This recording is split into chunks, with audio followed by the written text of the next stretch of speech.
Hey guys, it's Eric here at Farpoint Restorations and Repairs. This is the other way that I heat my garage. I made a video a couple weeks ago on the Mr. Heater Big Max. Well, this is the way that we were heating this place from the start. This is ancient, probably late 70s, early 80s. It is a King Circulator Wood and coal stove. We run it off of wood mostly, but I do run it off of coal on extremely cold days. And man, does this thing put out some heat. I also added one of these like magic stack things. Honestly, I liked this the first year I had it. Not so much anymore. It just doesn't seem to do that much of a difference. But it'll throw some heat. I do have one of these little convection fans on there, and it's pretty awesome. Now, I don't have this thing fired up right now because I'm just out here doing some minor work on a customer car, but I did want to show it off. From the factory, these things have a fan that blows from behind. I'll get the camera off the tripod here in a second, show you around it, and that'll help circulate it. I hooked up a portable fan to the back of this thing with a vent, and I actually felt like it kept the temperatures cooler, like it was blowing it away and taking out some of the normal drafting functions of the stove. So I've stopped using it and I just use this instead. Works great for it. Obviously this side of the shop is well heated.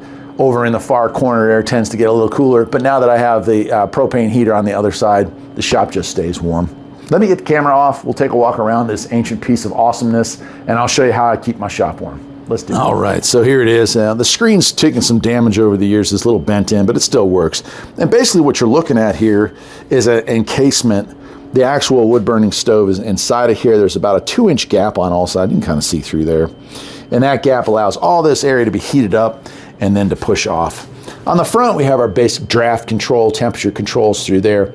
By having that there, I usually keep it cranked all the way up to max output. That really helps keep things toasty in here.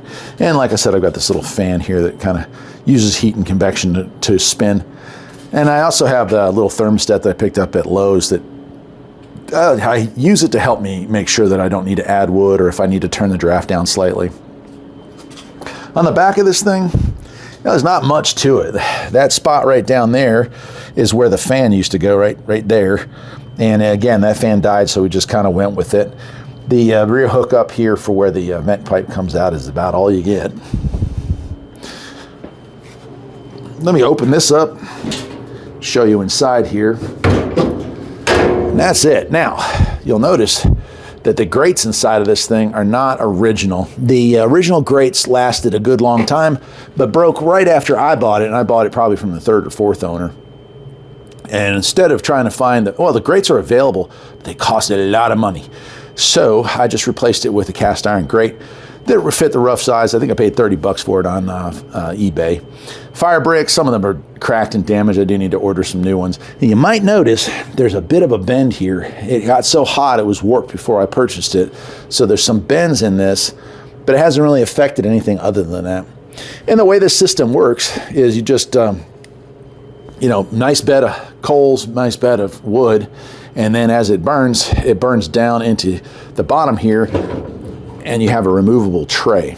Now originally, this piece here and this piece here, that was called a shaker, and you could shake the coal, shake the wood, and it would make all the ash drop through to make sure that you were still having a nice hot stove, but that's over with. And of course, I'll mix in some video of this thing while it's running as we go through here. I just don't have it on today, so I figured I'd do some filming with it. But it's been a great piece of equipment and relatively safe. Now, the only problem with this is that it's a flat spot. If you know anything about workshops, a flat spot does not remain uncluttered for long. During the summertime, it's almost a guarantee that there'll be stuff piled on this. And as you walk into the building, a lot of times stuff gets dropped right there. And so if you're gonna fire this thing up, you better take it off or you're gonna end up melting stuff. Anyway, that's it. I wanted to show it off the other way that I heat the shop here in the wintertime. You gotta do what you gotta do in order to keep warm. Now, I keep my wood. We have scraps from lumber jobs that I do, building jobs that I do. And then I built this years ago. You can see a video on it from my other channel, the main Farpoint channel, but kindling and fire starter stuff here and here. And then I stack this full of wood, so we just transfer it over. That way it keeps me from having to run outside all the time to refill this thing. But you can see I'm about halfway through this load. And it's just a mix of stuff that we've chopped up off of the farm, off the property. So I guess that'll do it, my friends. It's the King Circulator stove from an undetermined time in history, but holy cow, it's a good one. Till next time, my friends, take care.